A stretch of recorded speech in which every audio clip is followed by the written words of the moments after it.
Hello guys. तो आज हम एक्सेल शीट से रिलेटेड एक टेक्निक सीखेंगे। सपोज़ कि ये हमारी एक्सेल फाइल है। एक सैंपल हमने लिया है। ये बेसिकली टीएलपी रीडिंग की फाइल है जिसमें इलेक्ट्रीशियंस टीएलपी रीडिंग्स लेते हैं। तो हमारे पास ये फाइल है। अभी इसमें प्रॉब्लम क्या आती है कि जब भी मैं ऐसे ऊपर जाता हूँ तो ये जो दो रोज़ हैं इनका डाटा ऊपर चला जाता है। तो अब मैं इस कॉलम में जो भी डाटा डालूँगा, सपोज़ मैं 78 एंट्री करता हूँ, पर मेरे को पता नहीं चल पाता कि ये किस चीज़ का डाटा है। हो सकता है कि कभी मैं दूसरी रो में किसी और चीज़ का डाटा डाल दूँ या किसी और कॉलम में किसी और कॉलम का डाटा डाल दूँ। तो कैसा होगा कि अगर ये दो रोज़ हमेशा फिक्स रहें, मैं नीचे जाऊँ तब भी ये रोज़ यहीं पे दिखें, इसके लिए हम क्या करेंगे? सबसे पहले रोज़ और कॉलम क्या होते हैं वो समझते हैं। कॉलम होता है ये, ऊपर जो A B C D E इस तरह से नाम होते हैं, और ये जेड तक होता है। जेड के बाद में फिर दोबारा से कोडिंग चालू हो जाती है, double A B A C A D. फिर जब ये वाली सीरीज भी जेड पे ख़त्म हो जाएगी तो फिर बी ए बी बी। इस तरह से कॉलम को आइडेंटिफाई करते हैं एक्सेल शीट में। और रोज़ के लिए नंबर होता है 1 2 3 4। ये जो एरो है ये पूरी रो है। और इसमें जो एक सेल होती है जिसमें हम डाटा भरते हैं, इसको सेल बोलते हैं। तो सेल का नाम क्या हो जाएगा?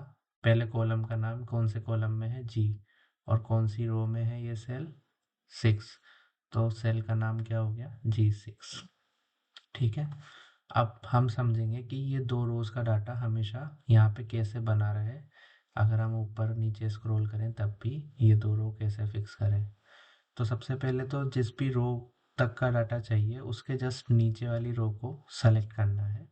इस तरह से आपकी पूरी रो सेलेक्ट हो जाएगी जब आप 3 नंबर पे क्लिक करेंगे, क्योंकि हमें 1 और 2 नंबर की रो का डाटा हमेशा चाहिए।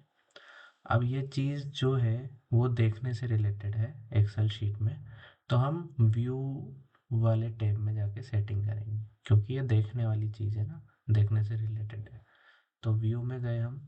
अब हमें जैसे सर्दियों में कुछ चीज़ जम जाती है तो वो हिलती नहीं है, तो वैसे ही ये दो रोज़ को भी हमें जमा देना है। जैसे फ्रिज में रखते हैं कुछ चीज़ तो वो जम जाएगी, वैसे ही यहाँ पे भी फ्रीज करके नाम दिया है एक्सेल शीट वालों ने कि ये फ्रीज कर दीजिए आप इनको। तो मैं क्या करूँगा, यहाँ पे 3 ऑप्शन है। टॉप रो, केवल पहली रो को फ्रीज करना है तो ये ऑप्शन सेलेक्ट करूँगा, लेकिन यहाँ पे मेरे को दो रोज़ को फ्रीज करना है, इसलिए मैं फ्रीज पेन करूँगा। तो अब ये जो ऊपर की दो रोज़ हैं ये कहीं नहीं हिलेंगी। अगर मैं नीचे भी जाऊँगा तब भी ये यहीं रहेंगी। तो अगर मेरे को अब इस सेल में डाटा भरना है कुछ भी 78 जैसे हम पहले भर रहे थे, तो अब मेरे को पता है कि वो किस चीज़ का डाटा है और मैं सही भर रहा हूँ कि नहीं। तो इससे काफ़ी हेल्प होती है बड़ी शीट में, क्योंकि बार बार ऊपर नीचे स्क्रॉल नहीं करना पड़ता है। अब सपोज़ कि मेरे को इधर की साइड भी ये शीट पड़ी है। अब ऊपर की दो रोज़ तो फिक्स हो गई, लेकिन इधर टीएलपी नंबर जो था हमारा, चेनेज नंबर और टाइप ऑफ टीएलपी, वो इधर चला जाता है बार बार। तो बार बार मेरे को इधर देखना पड़ सकता है।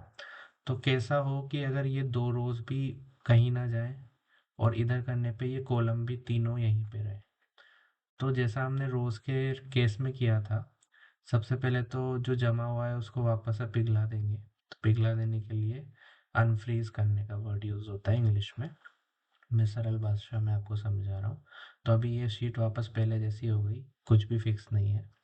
अब मेरे को ये तीसरा कॉलम चाहिए कि यहाँ तक का डाटा हमेशा रहे इधर जाने के बाद भी, प्लस ये दूसरी रो तक का डाटा भी यहीं पर रहे ऊपर जाने के बाद भी। तो ये सी और 2, इसके नीचे वाली जो सेल होगी D3, इसको मैं सेलेक्ट करूँगा। मतलब यहाँ तक का डाटा चाहिए तो ये वाला कॉलम, और इस रो तक का डाटा चाहिए तो ये वाली रो। तो ये हो गया D3 सेल। अब D3 सेल को मेरे को फ्रीज करना है, तो मैं वापस से यहाँ पे जाऊँगा और फ्रीज कर दूँगा। तो अब इससे हुआ क्या, एक तो ऊपर वाली भी दोनों रोज फ्रीज हो गई और इधर वाले भी कॉलम फ्रीज हो गए। तो अब चाहे मैं ऊपर जाऊँ चाहे नीचे जाऊँ, मेरे को हमेशा पता होगा कि किस टीएलपी का डाटा मैं भर रहा हूँ, किस सेल में, और वो किस चीज़ से रिलेटेड डाटा है। तो ये थी छोटी सी ट्रिक जिससे हम काफ़ी टाइम हमारा बचा सकते हैं। मिलते हैं अगली वीडियो में।